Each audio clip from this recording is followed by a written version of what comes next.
আজ থেকে ৭০০ বছর আগে ইউরোপের এক ভয়াবহ মহামারী শুরু হয়, যা ইতিহাসে ব্ল্যাক প্লেগ বা কালো পিঁপড়ে নামে পরিচিত ছিল। এই মহামারী ইউরোপের জনগণের জীবনকে একেবারে পরিবর্তন করে দেয়। এই ১৪০০ শতাব্দীর ঐতিহাসিক ঘটনা শুধু তখনকার মানুষের নয়, আজও মানব সভ্যতার ইতিহাসে এক গভীরভাবে প্রভাব ফেলে আছে। ১৪০০ শতকের প্রথম দিকে এই ভয়াবহ রোগের উৎপত্তি হয় এবং এশিয়ার একটি অঞ্চলে, বিশেষ করে চীনের উত্তর পশ্চিমাঞ্চলে এটি একটি ব্যাকটেরিয়ার মাধ্যমে ছড়ায়, যার নাম ছিল ইউরেরিসিন পেস্টিজ, এবং র্যাটের ফ্লিস দ্বারা মানুষের আক্রান্ত হয়। ১৩৪৭ সালে এটি সিল্ক রোডের মাধ্যমে ইউরোপে পৌঁছায়। এটি দ্রুত এশিয়া, উত্তর আফ্রিকা, ইউরোপে ছড়িয়ে পড়ে। মানুষের পিঁপড়ের কামড়ে বা আক্রান্ত ব্যক্তির সংস্পর্শে এসে অন্যরা এ রোগে আক্রান্ত হতে শুরু করে।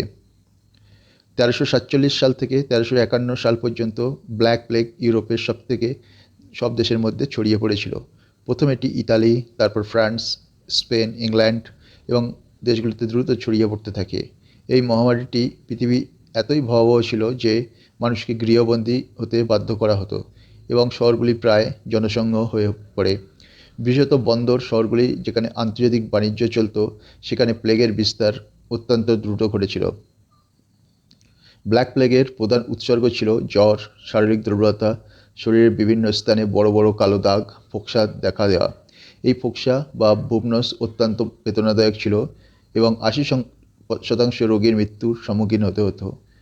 প্লেগের প্রকোপ এমন ছিল, আক্রান্ত চিকিৎসা প্রায় অসম্ভব ছিল।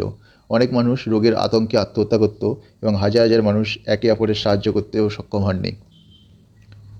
ব্ল্যাক প্লেগের কারণে ইউরোপের অর্থনীতি ব্যাপকভাবে ক্ষতিগ্রস্ত হয়। কর্মী ও শ্রমিকের অভাবে কৃষি, বাণিজ্য এবং শিল্পক্ষেত্রের উপর বিরাট প্রভাব পড়ে।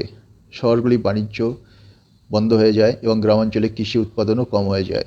তবে এই বিপর্যয়ের ফলে দীর্ঘমেয়াদী পরিবর্তন আসে। ভূমির মালিকরা তাদের জমির শ্রমিকদের মূল্য প্রদান করতে বাধ্য হয় এবং এর ফলে শ্রমিকদের জীবনযাত্রায় কিছুটা উন্নত হয়। ব্ল্যাক প্লেগ ইউরোপের ধর্মীয় এবং সাংস্কৃতিক অস্থিরতা তৈরি করে। অনেকেই এই মহামারী ঈশ্বরের দুঃখের প্রকাশ হিসাবে দেখছিল। ধর্মীয় নেতারা জনগণ আল্লাহর প্রতি বিশ্বাস প্রার্থনা করতে উৎসাহিত করছিল। অন্যদিকে মানুষ দুঃখ দুর্দশা থেকে মুক্তির জন্য ভিক্ষু এবং তীর্থযাত্রীর পথ অনুসরণ করছিল। আবার কিছু মানুষ এই সময় ধর্মীয় উন্মাদনায় অভ্যস্ত হয়ে পড়েছিল। ব্ল্যাক প্লেগের দীর্ঘমেয়াদী প্রভাব ছিল গভীর। প্রথমত, জনসংখ্যা ব্যাপকভাবে কমে যায়।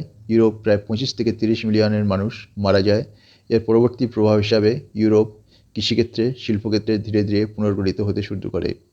আরেকটি বড় প্রভাব ছিল মানুষের বিশ্বাস এবং দৃষ্টিভঙ্গির পরিবর্তন। মানব জীবন সম্পর্কে নতুন দর্শন ও চিন্তাধারা গড়ে ওঠে এবং ধর্মীয়, সাংস্কৃতিক এবং সামাজিক চিন্তা ভাবনার নতুন দিশা পায়। ব্ল্যাক প্লেগ শুধু একটি মহামারী ছিল না, এটি ঐতিহাসিক ঘটনা যা ইউরোপের সমাজের গঠন এবং দৃষ্টিভঙ্গি পরিবর্তন করেছে। আজকের এই আলোচনার মাধ্যমে আমরা দেখলাম যে কতটা ভয়ঙ্কর ছিল এই মহামারী আর কীভাবে মানুষ জীবনকে চিরতরে পরিবর্তন করে দিয়েছিল। ব্ল্যাক প্লেগের শিক্ষা আমাদের স্মরণ করিয়ে দেয় যে মানব সভ্যতা কখনোই অগ্রগতির পথে চলে, তখনই এটি অপ্রত্যাশিত বিপদ এবং প্রাকৃতিক দুর্যোগের মুখোমুখি হতে পারে।